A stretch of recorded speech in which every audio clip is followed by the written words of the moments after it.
The sun was just beginning to dip behind the magnolia trees, casting long shadows across the rose beds I'd spent most of the afternoon pruning. I was still wearing my wide-brimmed hat gloves smeared with soil when I heard the rustle at the mailbox. Usually, it was just catalogs or donation letters I never opened, but this envelope was thick, stiff, and too formal for junk. My name, Mrs. Marla Whitmore, was printed in that tight, lawyerly font I'd learned to recognize over the years. I took it inside, placed it on the kitchen counter next to the watering can, and peeled my gloves off slowly. Something in me knew before I opened it. Still, I unfolded the letter, carefully smoothing its creases, as if that would soften what it said. Please do not attend the upcoming Whitmore family reunion.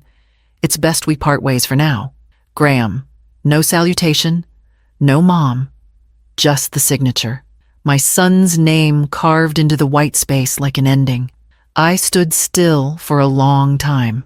The kitchen felt quiet in that unnatural way when even the refrigerator seems to hush itself. I read the sentence again and again. The words didn't change. A breeze came in through the screen door and lifted the corner of the letter. I pressed it back down with my palm and stared at the ink as if it might dissolve under the weight of my gaze. Then I reached for my phone. My thumb hovered over the keyboard for a few seconds longer than necessary. Understood, I typed.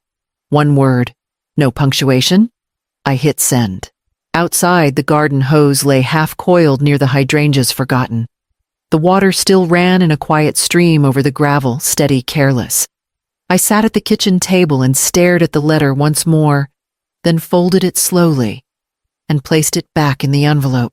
I had given him everything, and now I knew that meant nothing. By the next morning, I was already thinking about the trust. The day Graham turned 6, we buried his father. I remember the way he clutched my hand at the cemetery, trying so hard not to cry, even though I was weeping too hard to offer him much comfort. He wore a little suit that didn't quite fit his frame, and he kept glancing up at me like I was supposed to know what to do next. I didn't, but I told him we'd figure it out together. I sold the house a month later, the one Daniel and I had bought before Graham was born, with the white fence and the lemon tree out back. Too many memories clung to the walls. We moved into a modest apartment on the south side of Charleston. 2 bedrooms, thin walls, and not much light. But it was clean, and it was ours. I took a job at the middle school in the mornings and worked the evening shift at the library on weekends. During summers, I tutored neighborhood kids and picked up shifts at the college bookstore. My PhD program fell away quietly, one deferred semester at a time, until the letter came saying I was no longer enrolled. I remember Graham finding it in the mail pile and asking if I was going back to school. Someday, I said, and smiled. He was always bright, even when we had little. Built computers from garage sale parts. Entered science fairs with borrowed supplies. When he got a partial scholarship to Vanderbilt, I cried harder than I had at Daniel's funeral. The rest we made work with grants, side gigs, and loans I should have never signed, but did anyway. I told myself he'd pay it back one day with success, if not with money. After college, Graham came home with startup dreams and a business plan that needed funding.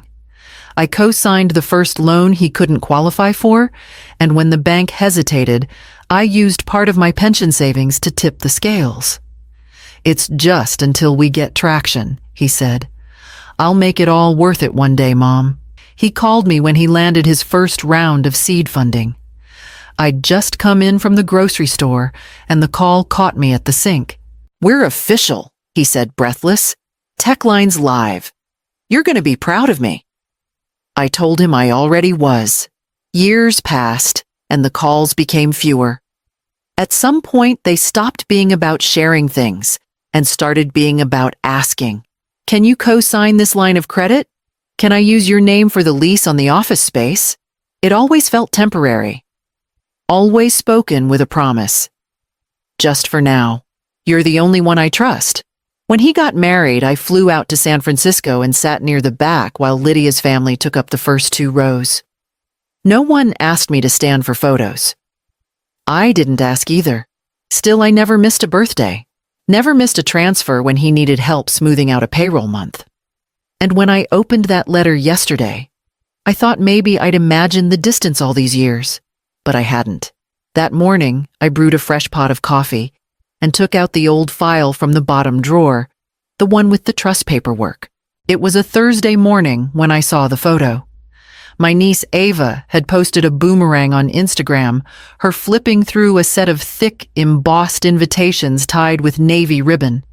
She was holding one up like a trophy. The caption read, "Can't wait for the Whitmore family reunion Napa. Here we come."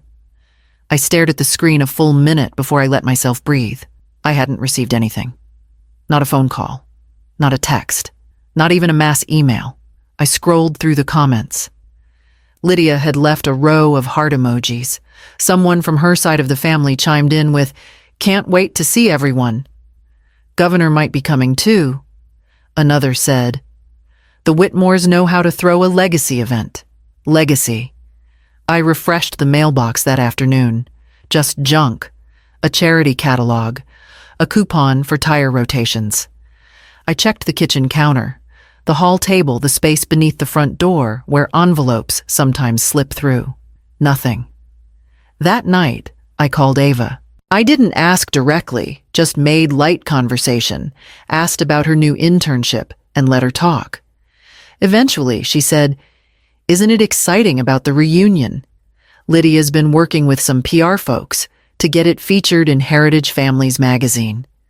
Then casually, "Are you and Uncle Graham flying in together?" I said I didn't think I'd be going. Ava was silent for a moment and then said, "Oh, I'm sure it was just an oversight." It wasn't. 2 days later, Graham called while I was on the porch, having tea with my neighbor Ruth. He was on speaker. I kept the phone beside me on the table. "I just don't think it's smart to have her there," he said, his voice clipped and cold. "She doesn't understand the kind of image we're trying to project now. Lydia's parents have been coordinating the guest list with the Bradfords and Optics Matter." Ruth looked at me sharply, but I just stared out at the garden, silent. "I'm not trying to be cruel," Graham added, "but sometimes you have to curate your legacy." I ended the call before he finished. Ruth didn't say a word. She just reached over and placed her hand on mine, firm and quiet. The next morning I called Elliot. Elliot still kept his office in the old converted carriage house on Broad Street, the same place Daniel and I first met him when we updated our wills after Graham was born. I hadn't been inside in over a decade, but the moment I stepped through the heavy oak door, the quiet stillness of the place folded around me like an old coat. He looked up from his desk and gave me that patient nod of his. "Marla," he said gently, "I was wondering if I'd be hearing from you." I didn't sit right away. I just placed the envelope with Graham's letter on the desk between us. Elliot read it, his expression unreadable. Then he looked up at me. "You're sure?" I was sure the moment I realized he meant every word. We spent the next hour going through the trust paperwork. The original setup had been simple $1.5 million in real estate proceeds Daniel had left behind, placed in a long-term trust intended to support Graham's future. I'd kept it quiet, waiting for the right time to tell him. But when his startup gained momentum and he was borrowing from investors, I figured it was the right moment. I told him then. He called it generous, called me thoughtful. I called it love. "I want him removed," I said. Now my voice steady. Elliot didn't flinch. "Do you have an alternate beneficiary in mind?" I did. I pulled out a folded sheet from my purse and passed it to him. On it, the name of my goddaughter, Jade Taylor. 19, working part-time at a grocery store while raising her 2 younger siblings after her mother's overdose. She was accepted to Clemson, but deferred a year because no one else could watch the kids.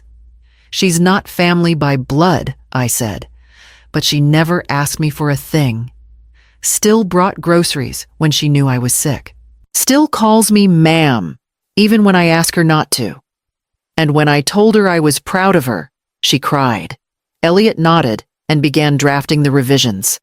I signed where he told me, too, each pen stroke cleaner than the last. I didn't rush, didn't tremble.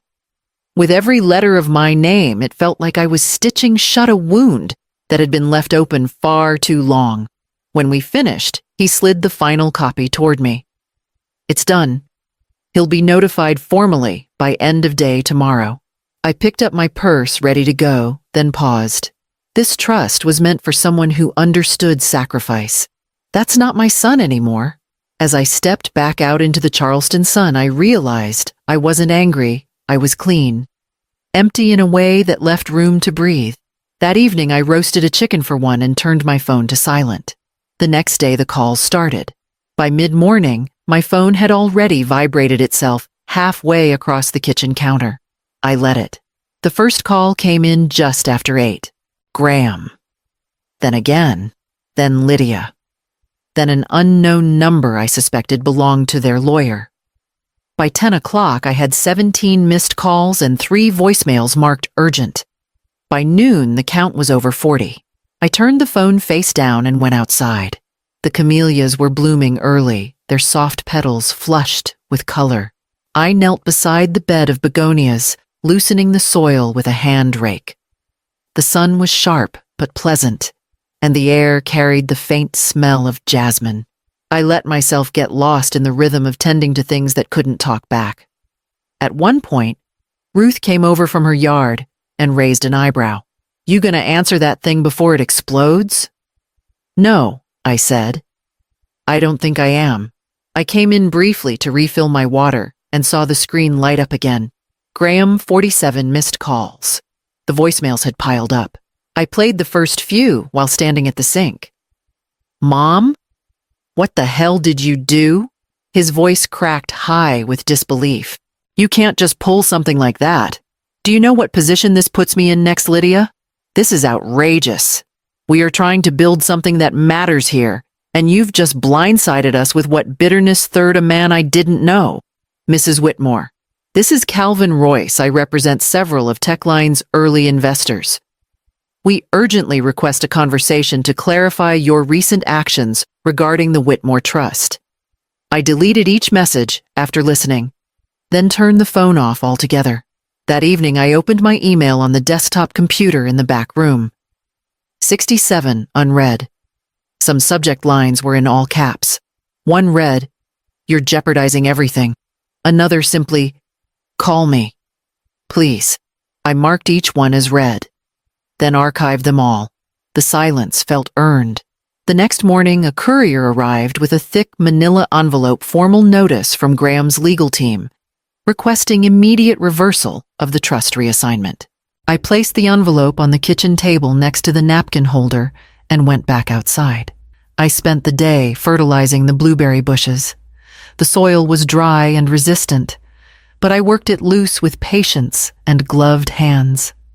My knees ached by the time I finished, but it was a familiar kind of pain, the kind that comes from care, not regret. Later that afternoon, Ruth returned with sweet tea. "They're still trying to reach you," she said, handing me the glass. "They'll run out of energy before I do," I said. She nodded. "You're steady, Marla. I've had practice." That night, I sat on the porch and watched the light in the windows fade to amber. The sky was soft with the coming dusk.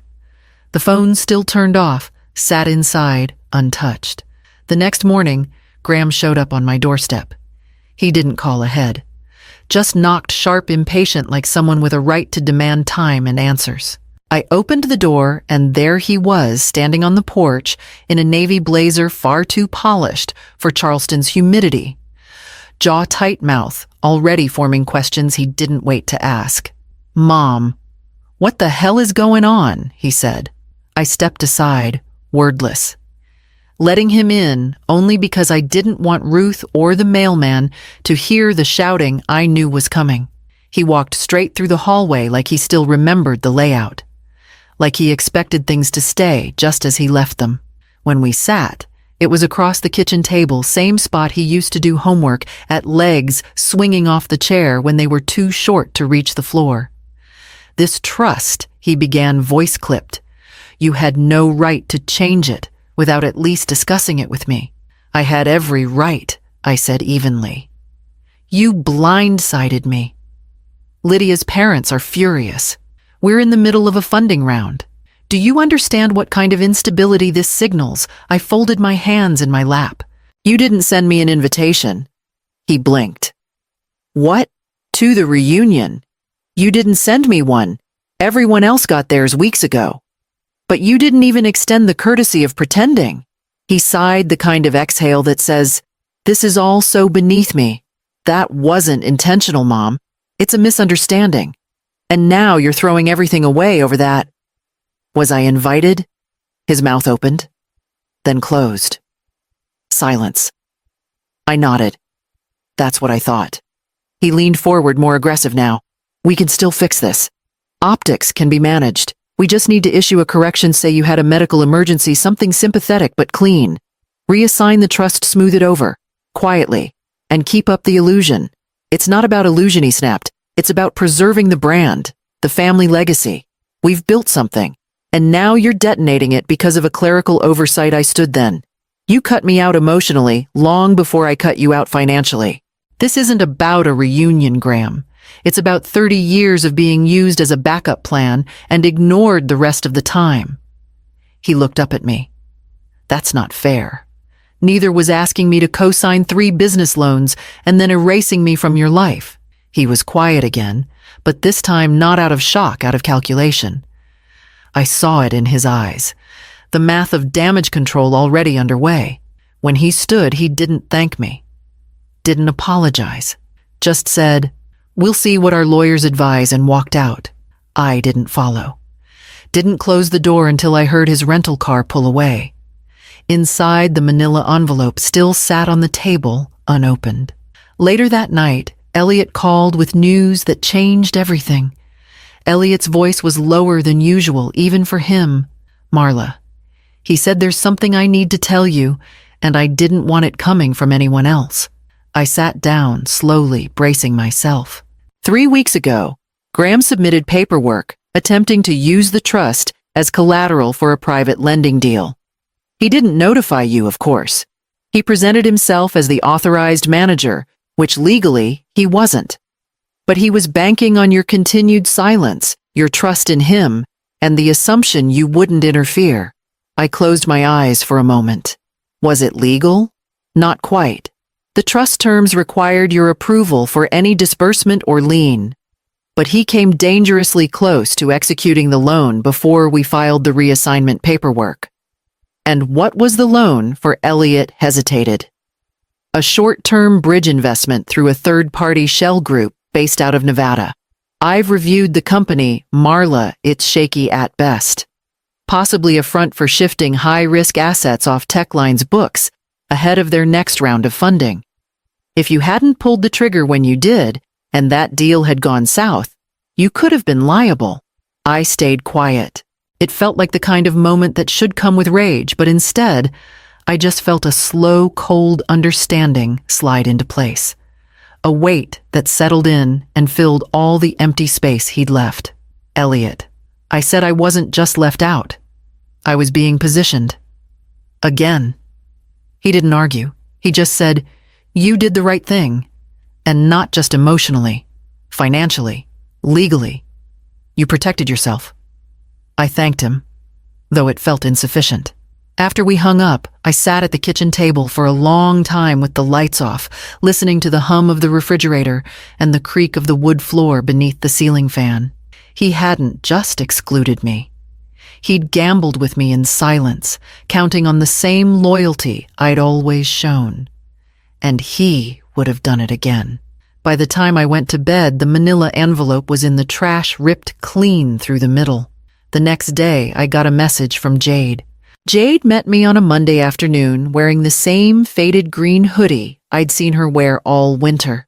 She looked nervous, eyes darting from the bank's high ceilings to the polished tile floors, like she didn't quite believe she belonged there. I told her she did. We sat with the banker and I explained the account. Her name would be primary. Funds would be released as needed for tuition housing and books. I kept the language simple, the tone steady. She listened, nodding slowly, not speaking much until it was done. When we left, she stood on the curb and turned to me with tears caught at the corners of her lashes. "No one's ever done something like this for me," she said. I smiled. "You earned it, sweetheart." I just helped open the door. That week, I started volunteering at the neighborhood community center. Tuesdays and Thursdays.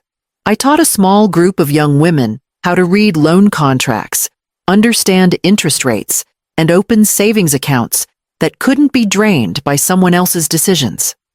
I brought snacks and made copies. Most of them didn't ask questions at first, but they kept coming back. It felt right putting something in the world that didn't depend on someone's approval to hold value. That Friday night, after the dishes were washed and the porch light clicked on, I opened the cedar box from the hallway closet and pulled out the photo. Graham, at 8 years old, holding a paper trophy he'd made for Best Mom Ever in crayon. I sat in the quiet and traced the edge of the frame with my thumb. "I let go to protect myself," I whispered. "I still love you, but I love myself now too." The next morning, I received a formal letter from Graham's attorney. The letter sat unopened on the counter for hours. I didn't need to read it. I already knew what it said. Legal threats dressed as concern, consequences framed as conversation. But it didn't matter anymore. I had already stepped off that path. Sometimes love looks like sacrifice. Sometimes it looks like silence. And sometimes it looks like walking away for good. I folded the letter in half without opening it and slid it into the drawer where I kept old receipts and expired coupons. By dusk, I was packing a small suitcase. I drove out before sunrise, the town still asleep behind me. The road was quiet, steady beneath the wheels. I wasn't running. I was reclaiming something I'd left behind long ago. Myself. My voice. My right to peace. We don't always get to choose who we love, but we do get to choose who we keep. And sometimes the bravest act of love is letting go. If you've ever had to walk away from someone you gave everything to, I hope you know you're not alone. I'll be reading your stories, every single one.